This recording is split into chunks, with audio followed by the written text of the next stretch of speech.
요즘 한국교회에서 명성교회의 부자 세습으로 인해 아픔을 겪는 것들을 소식을 접하게 되어집니다. 한국교회사를 가르치시던 한 저명한 존경받는 교수님께서는 명성교회의 부자 세습을 평가하기를 일제시대 때 신사참배보다 더 하나님 아버지 앞에 한국교회가 회개할 일로 역사적 평가를 내리셨습니다. 이 저명한 역사학자의 이 평가에 우리가 귀를 기울여야 하겠습니다. 일제시대의 신사참배는 억압과 악재에 의해 타의에 행한 것이라면 명성교회의 부자세습은 그 교단에 명시된 헌법을 위배하면서까지 그리고 15명의 이 재판부를 맡은 분들을 금품으로 회유하는 일을 병행하면서까지 이룬 일이기 때문에 이것은 한국교회 역사상 일제시대의 신사참배를 능가하는 한국교회의 더 큰 회개의 일로 평가를 하셨습니다. 그런데 그러한 부끄러운 일을 행한 교회는 보수적인 교회란 사실이 우리로 하여금 더더욱더 보수적인 복음을 갖고 있는 우리 교회로 하여금 우리 자신들을 돌아보게 합니다. 보수 교회들은 다른 교회들보다 더 성경을 사랑하고 성경의 원칙이라면 하나님의 명령처럼 지키는 교회가 바로 우리 교회와 같은 보수적인 복음주의 교회입니다. 성경을 누구보다도 더 사랑하고 성경 말씀을 지킨다라고 하는 보수 교회에서 어떻게 이런 일이 결코 적지 않게 일어날 수 있는가를 우리는 돌아보아야 하겠습니다. 그것은 성경의 해석이 왜곡되어지면 신앙이 왜곡된다라고 하는 한 단면을 보여주는 것입니다. 성경을 지키려고 하는데 성경을 지키려면 열심히 남다른데 그런데 그 잘못된 성경 해석을 기초로 하고 있다면 그만큼 왜곡된 신앙을 가질 수밖에 없는 것이지요. 그래서 우리는 성경을 읽고 성경을 해석하더라도 성경의 바른 의미대로 그 의미를 받는 것이 매우 중요하겠습니다. 우리가 오늘 누가복음 5장의 말씀을 읽었는데 누가복음 5장을 읽으시면서 여기에는 놀라운 기적이 나타나 있습니다. 누가복음 5장을 읽을 때에 어떤 일이 기적으로 보이시는지요? 기독교는 기적의 종교입니다. 기독교가 왜 기적의 종교이냐면 기독교 안에는 기적이 있기 때문입니다. 근데 단지 기독교 안에 기적이 일어나서 기적의 종교라기보다도 기독교 안에 기적이 있는데 그리스도인들은 그 기적을 경험할 수 있습니다. 그래서 기적의 종교입니다.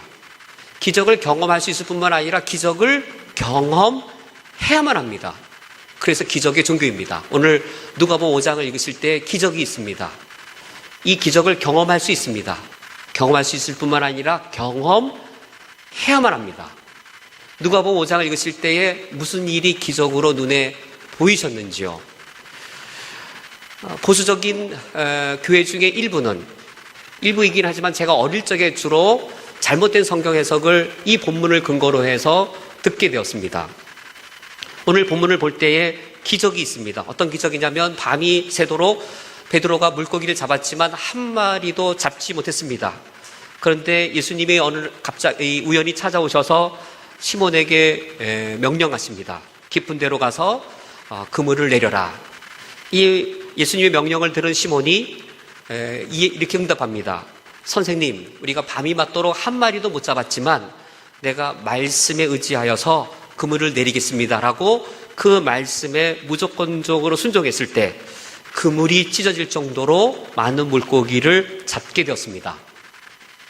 이게 기적일까요? 이것이 누가복음 5장에 나오는 기적일까요? 저는 이 사건을 기적으로 배웠습니다. 이것이 기적이라면 어떻게 해야 이 기적을 경험할 수 있을까요? 기독교는 기적의 종교입니다.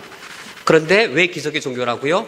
그 기적이 나에게도 일어날 수 있기 때문에 기적의 종교입니다. 근데 그 기적은 받으면 좋은 게 아니라 이 기적은 누가복음 안에 일어난 기적은 반드시 누려야 됩니다. 반드시 내게 일어나야 됩니다. 란 전제를 할 때 과연 이게 그 기적이겠느냐 하는 겁니다. 당신이 믿음이 적어서 기적을 못 누리는 거야? 당신이 헌금을 제대로 안 내니까 기적을 못 경험하지? 기도도 하도 그렇게 건성건성 기도하면 기적을 경험하나? 금식 기도를 해야 되고 산기도를 해야 기적을 경험하지. 당신이 신앙생활을 20년을 했어도 그렇게 차갑지도 않고 뜨겁지도 않고 미직직직하니까 기적을 못 보았지. 그러니까 신앙이 20년 지나도 여전히 그 모양이지. 신앙생활은 그 정도 했으면 기적을 몇 번쯤 경험했어야 될 뻔한데 당신이 아직까지 기적을 못 봤어? 기적을 경험하지 못했어? 열심히 기도하고 헌금도 성실히 내고 교회 봉사도 많이 하고 그래야 기적을 경험하지 라는 식의 설교를 저는 매우 오랜 기간 동안 들어왔습니다. 그러면서도 기적을 경험하려면 오늘 본문을 볼 때에 어떻게 베드로가 많은 물고기를 잡는 기적을 경험했는가 하는 겁니다. 예수님께서 베드로에게 깊은 데로 가서 그물을 내려 물고기를 잡으라라고 말씀하실 때에 베드로가 기적을 경험하려면 해야 될 게 있었습니다. 먼저 부정해야 됩니다. 무엇을 부정해야 되냐면 베드로의 전문 지식을 부정해야 됩니다. 이것을 명령하는 예수님은 이 직업이 목수였습니다. 그리고 물고기를 잡아야 되는 이 베드로는 직업이 어부였습니다. 물고기는 깊은 데에 그물을 내려야 됩니까? 얕은 데 그물을 내려야 됩니까? 얕은 데 그물을 내려야 되는데 지금 이 물고기 잡는 걸 잘 모르는 목수가 깊은 데 가서 그물을 내리려고 하니 그 말씀에 순종하려면 무엇을 부인해야 됩니까? 베드로의 어부라고 하는 전문 지식을 부인하지 않으면 예수님 말씀에 순종할 수가 없는 거예요. 그러니 우리가 하나님의 말씀에 순종하려면 무엇을 부정해야 됩니까? 내가 알고 있는 상식, 지식, 나의 전문적인 지식을 특별히 부인하지 아니하면 하나님의 말씀에 순종할 수가 없는 것이죠. 그 모든 것들을 다 부인하고 내 머리로 이해가 되지 않고 내 논리에 맞지 않고 내가 보기에 너무 불합리할지라도 믿음으로, 무조건 믿음으로 그걸 행할 때 기적을 경험할 수 있는 겁니다. 그리고 또 뭘 부정해야 되는 것이죠? 베드로가 이렇게 말합니다. 밤이 새도록 수고하였을 때 잡은 것이 없지만은 지금까지 경험해서 다 실패만 했던 경험입니다. 어제도 실패했고 지금도 실패했고 그렇다고 내일도 실패할까? 그 과거에 실패했던 경험도 다 부인하고 부정을 해야 되는데 나의 전문 지식, 그걸 의지하는 마음, 과거에 실패했던 나의 경험 그것들이 다 하나님의 말씀에 무조건적인 순종을 가로막기 때문에 그것들을 다 부인하고 대신에 무엇만 따라야 됩니까? 베드로가 이렇게 말하죠.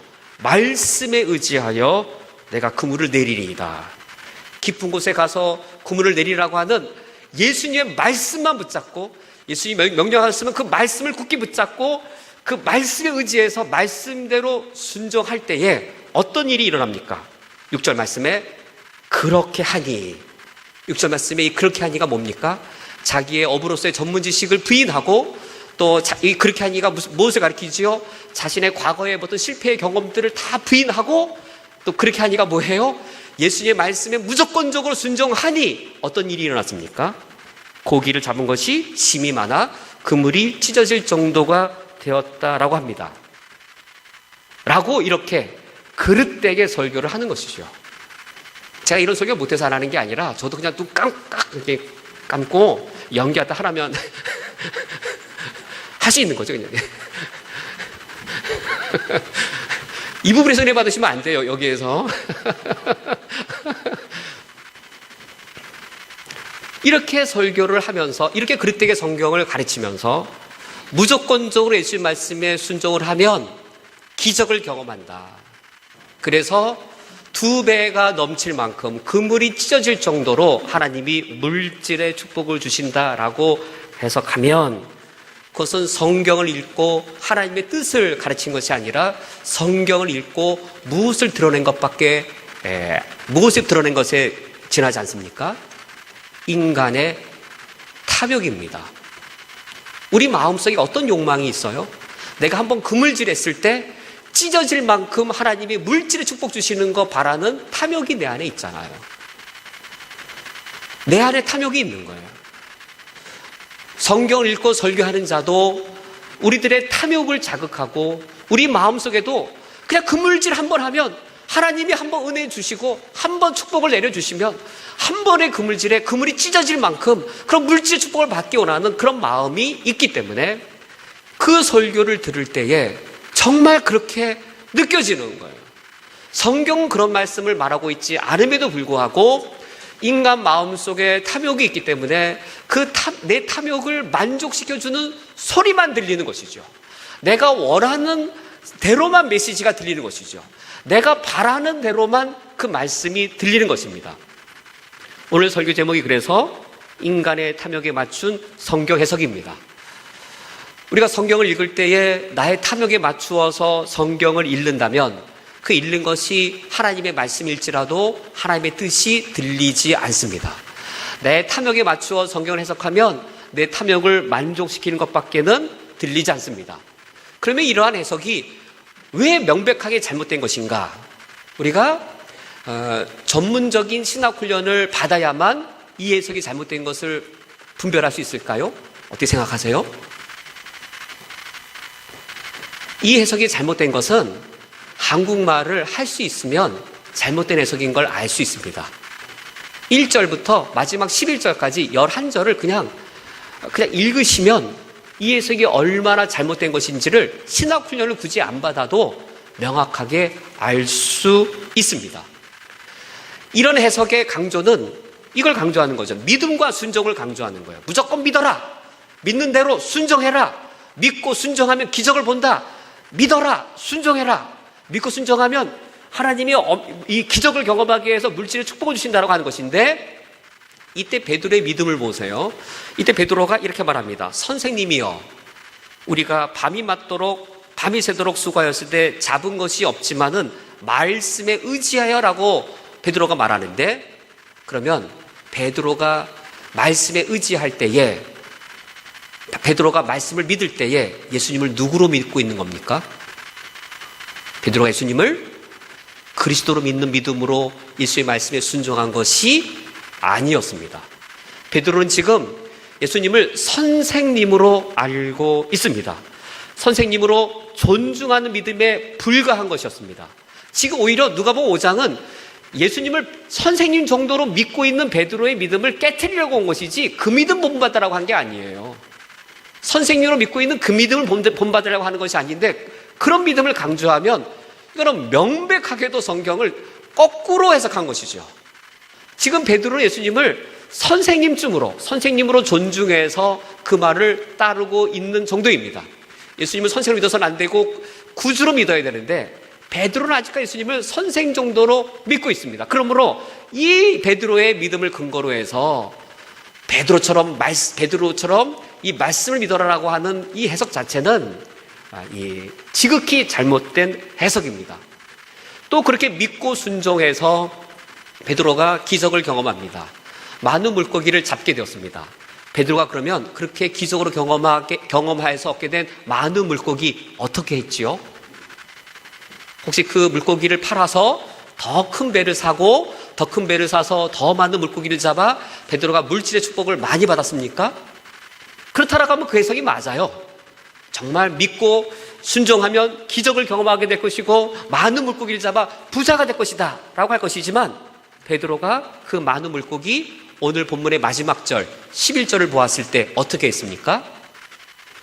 그 물고기를 다 버려두고 예수님을 쫓아갔습니다. 특별히 신학훈련을 받지 않아도, 전문적 성경훈련을 받지 않아도 그냥 한국말을 할 수 있는 우리가 그냥 상식을 가지고 성경 본문을 읽어보면 이 해석이 얼마나 앞뒤가 맞지 않는 것인 것을 우리는 쉽게 알 수 있습니다. 그러므로 우리는 성경을 읽더라도 나의 탐욕과 욕심을 가지고 읽는 것이 아니라 어떻게 읽어야 되는가? 먼저 그걸 다 내려놔야 됩니다. 나의 탐욕, 나의 욕심 다 내려놓고 솔직하게 하나님 앞에 서듯 성경 본문 앞에 서는 겁니다. 설령 내가 하기 싫은 걸 주님이 요구하시더라도 기꺼이 그걸 감당할 만한 솔직한 마음, 하나님이 나에게 어떤 걸 요청하셨을 때 내가 정말 부담스러울지라도 그 뜻이 올바르라면 내가 그것을 받아들일 그런 순수하고 솔직한 마음으로 성경 앞에 서서 이성과 양심을 가지고 성경을 읽으면 성경이 스스로 성경을 해석합니다. 성경 본문 자체가 성경을 해석합니다. 성경 본문이 성경 스스로 해석한다라고 하는 것은 성경 본문 안에 객관적인 의미가 있다라고 하는 것을 뜻합니다. 성경 본문은 이 사람이 해석하면 이렇게 해석하고 저 사람이 해석하면 저렇게 해석되어지는 해석이 여러 개로 갈릴 수 있는 것이 아니라 성경은 누가 보더라도 객관적인 의미를 갖고 있습니다. 물론 객관적 의미도 어떤 범주가 있는 것이죠. 수능 시험을 보는 우리 학생들이 국어 시험을 볼 때 지문이 있습니다. 이 지문의 주제가 무엇입니까? 라고 말할 때에 정답이 있죠. 이 사람이 보면 주제가 저거고 저 사람이 보면 저 답인 것이 아니라 국어 시험에 그 지문에 객관적인 의미가 있어요.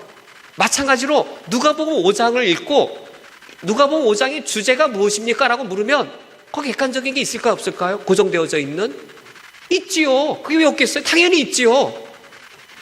그래서 우리가 그냥 정상적으로 상식적으로 성경 본문을 읽으면 이 본문이 우리에게 말씀하는 객관적 의미가 발견되어집니다. 누가복음 5장을 읽을 때에 그런 마음으로 누가복음 5장을 읽을 때 누가복음 5장은 예수님과 베드로가 만나는 이야기입니다. 베드로의 이야기예요. 베드로를 만나는데 이 이야기의 처음과 마지막을 비교해 보면 베드로가 변화되어져 있습니다. 이 이야기의 시작은 베드로가 물고기 잡으러 오는 어부로 처음의 모습으로 등장하였다가 마지막 끝났을 때에는 예수님이 베드로에게 내가 너를 사람 낚는 자로 세우시겠다라고 하셨을 때에 사람 낚는 어부로 변화되어진 것이 이 스토리입니다. 갈릴리 바다에서 물고기 잡던 어부 베드로가 끝날 때는 어떻게 변화되어졌어요? 내가 이후로는 사람을 취하는 자가 되리라. 사람 낚는 어부로 변화된 것이 이야기예요.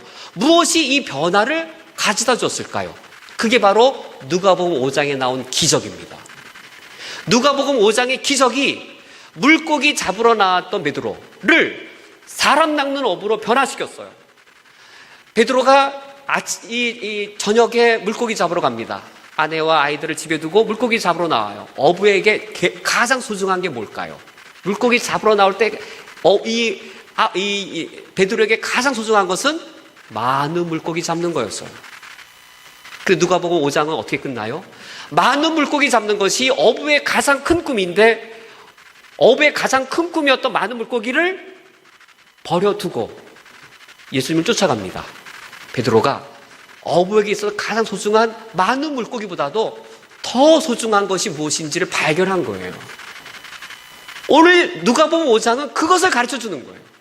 도대체 누가복음 5장 안에 무슨 기적이 일어났길래 베드로가 이렇게 바뀌게 되었는가?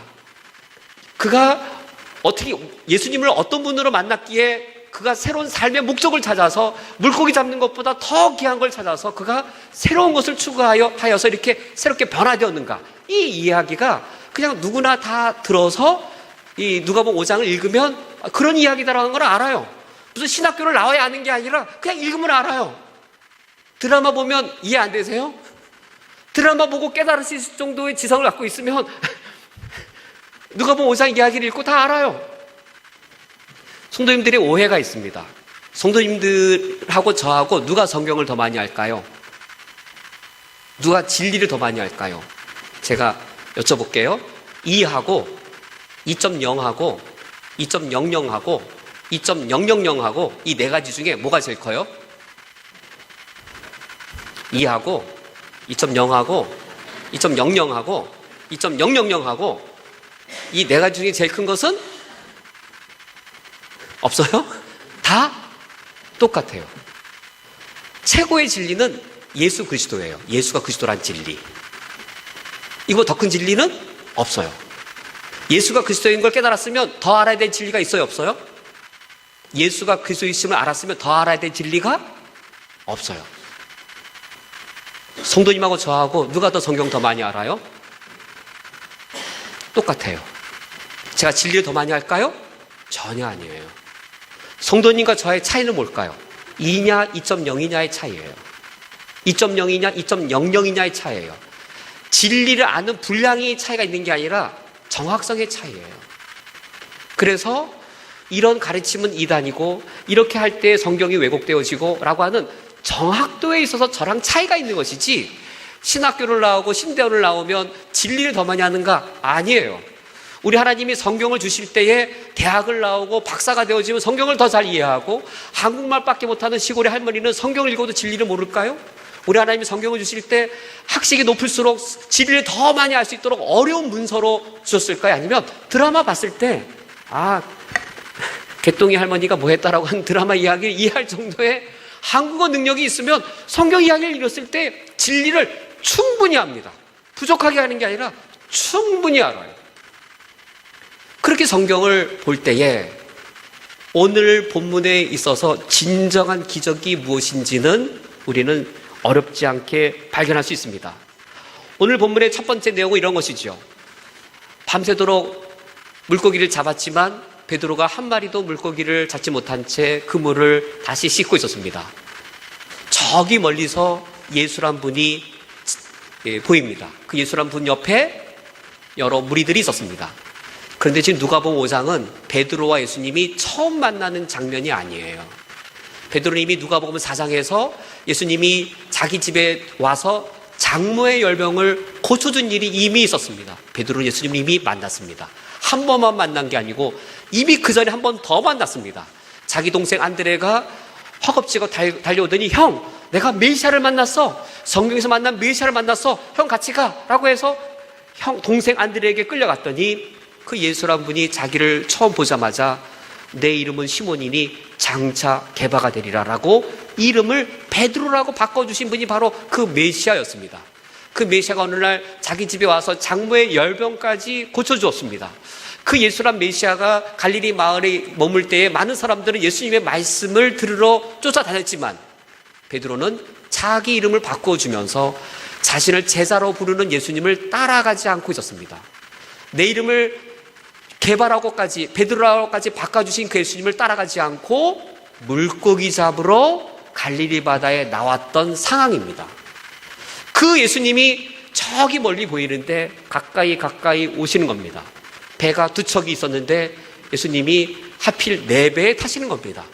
그리고 배를 바닷가에서 약간 띄우라고 합니다. 이것은 이런 무대입니다. 요즘은 마이크가 있어서 육성이 아니라 이 마이크 음성으로 여러 사람들에게 연설과 설교를 할 수 있지만 이 당시는 육성으로 해야 되기 때문에 육성으로 여러 사람들에게 설교나 연설을 하려면 말을 하는 사람은 바다에 약간 떨어진 곳에 배에서 말을 하고 청중은 바닷가에 이렇게 둘러앉아 있으면 마이크가 없더라도 육성의 말이 멀리 퍼져 나간다고 합니다. 지금 예수님이 지금 베드로에게 그걸 부탁하신 겁니다. 베드로의 배에 올라가고 계시고 베드로는 뭘 했을까요? 예수님 발밑에서 이 배가 멀리 떠나가지 않도록, 배가 잘 거기에 있도록 배를 지키는 일을 옆에서 했던 것이죠. 예수님이 그날 그 새벽녘에 설교를 하셨습니다. 그런데 누가복음 5장을 읽어볼 때 예수님이 무슨 설교를 했는지 설교 내용은 한마디도 기록되어져 있지 않습니다. 누가복음 5장의 초점은 예수님이 무슨 설교를 하셨는지에 있지 않고 초점이 베드로에게 맞춰져 있습니다. 저 멀리 보이던 예수님이 베드로에게로 오셔서 베드로의 배에 타십니다. 그리고 지금 베드로는 예수님 바로 발밑에 있습니다. 예수님이 무슨 설교 내용을 하신 게 중요한 게 아니고 예수님이 설교를 다 마치신 후에 하신 말씀은 이것이었습니다. 예수님이 설교를 다 마치시고 오늘 본문 말씀에서 4절 말씀에 말씀을 마치시고 시몬에게 이르시되 깊은 데로 가서 그물을 내려 고기를 잡으라. 예수님의 설교 말씀이 중요한 게 아니고 오늘 이 이야기의 초반부는 철저하게 초점이 베드로에게 맞춰져 있습니다. 베드로가 우연히 예수님을 만난 게 아니고 예수님이 지나가다가 우연히 베드로를 만난 게 아니고 예수님은 베드로를 찾아오신 것이었습니다. 그래서 예수님께서는 설교를 하신 이후에 그 다음에 베드로를 향해서 깊은 데에 가서 그물을 내려라 라고 명령하셨습니다. 베드로는 이때 예수님을 믿었습니다. 선생으로 믿었습니다. 내가 선생님으로 알았던 그분의 말을 믿고 그가 그물을 깊은 데 내렸습니다.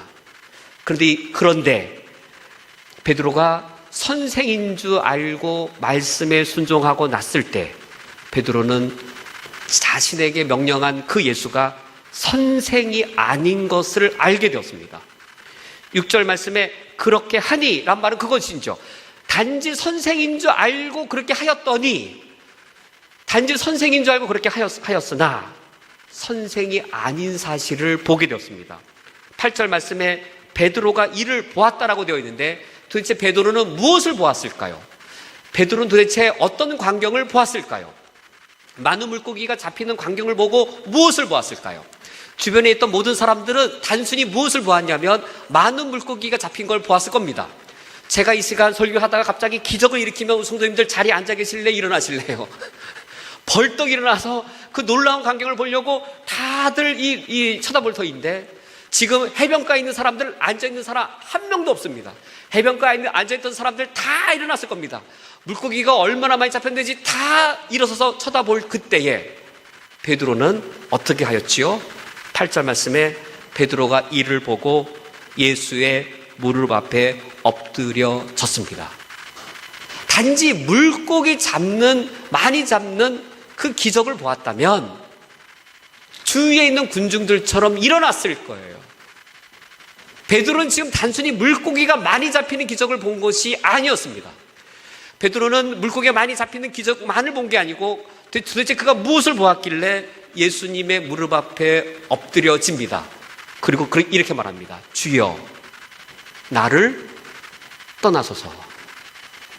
도대체 뭘 본 걸까요? 심지어 이렇게 자기 고백을 합니다. 나는 죄인이로소이다 라고 자기 고백을 합니다. 도대체 뭘 본 것일까요? 선생인 줄 알고 그 말을 믿고 행하였는데, 그가 그렇게 하고 보니 예수님은 단지 선생인 자가 아니었습니다. 아마 추론을 해보면 이런 것이죠. 베드로가 그물을 던졌습니다. 그러면 아주 많이 물고기가 모여있는 곳에 기가 막히게 그물이 딱 떨어져서 그물이 찢어질 정도로 잡힌 걸까요? 그렇게 잡을 수는 없죠. 어떻게 해야 그물이 찢어질 정도로 잡힐 수 있을까요? 저기 몰려있던 물고기들이 그물 속으로 막 헤엄쳐 오더니만 너도 나도 그물 안으로 막 끼어 들어가야만, 그래야만 그렇게 될 거 아니에요. 그렇지 않겠어요? 그걸 본 거죠. 지금 물고기들이 막 그물 속으로 나도 들어가고 너도 들어가고 서로 들어가고 이미 꽉 찼는데 더 끼어들고, 이래야 그물이 찢어질 정도가 된 거죠. 베드로가 뭘 본 거예요? 창조주의 능력이 예수님에게 있는 걸 보았습니다. 창조주의 권세를 행사하시는 그분, 그냥 위대한 인간 정도가 아니라, 능력 많은 선생 정도가 아니라, 그분은 하나님이시라고 하는 하나님의 신성을 베드로가 보게 된 것이었습니다. 오늘 본문의 진정한 기적은 무엇이었을까요? 진정한 기적은 바로 이것입니다. 선생님이여 라고 불렀던 베드로가 지금은 예수님을 누구라고 부르고 있습니까? 주여, 나를 떠나소서.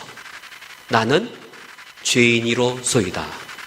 오늘 본문의 진정한 기적은 베드로가 예수님을 선생에서 주로 고백하게 된 이 변화의 사건입니다. 베드로가 예수님을 선생에서 주님으로 알게 되어진 이 변화가 베드로의 끝모습에 어떤 변화를 일으킵니까? 어부가 모든 것을 버립니다. 그리고 주를 따라가는 제자가 되어집니다. 베드로가 예수를 단지 선생이 아니라 주님인 걸 알았을 때에 많은 물고기보다 더 귀한 자신의 새로운 삶의 목적을 발견하게 되어집니다. 사람이 바뀌게 되었어요. 사람이 새로운 존재로 변하게 되었어요. 이것이 바로 진정한 본문의 기적의 이야기입니다. 오늘 말씀을 맺도록 하겠습니다. 기독교는 기적의 종교입니다. 더불어 말씀의 종교입니다. 기독교는 말씀의 종교이기 때문에 말씀을 왜곡시키면 그 기적, 성경이 말한 기적도 왜곡시키게 되어집니다. 성경은 말씀의 종교이고 기적의 종교입니다. 기적의 종교여서 기적을 누릴 수 있고 기적을 경험해야 합니다. 어떤 기적 경험하시겠습니까? 누가복음 5장에 어떤 기적이 나타나 있으며 이 기적은 누구나 다 누려야 될 기적인데 어떤 기적입니까? 예수님을 단지 선생이 아니라 주라고 고백해서 삶이 바뀌고 이 사람이 새로워지는 바로 그 기적입니다. 이런 기적은 누려도 되고 누려서는 안 되는 게 아니라 누구나 다 누려야만 되는 그러한 기적입니다. 이미 그러한 기적을 누리신 성도님들이라면 베드로가 자신의 모든 것들을, 과거의 모든 것들을 버리고 제자로서 새로운 삶을 달려가듯이 이미 이러한 기적을 경험한 우리들은 예수님이 우리에게 주신 새로운 삶의 목적을 향하여 달려가야 하겠습니다. 오늘 이번 한 주간에 예수님을 구주로 만난 자답게 새로운 삶을 힘있게 살아가시기를 주님의 이름으로 축원드립니다.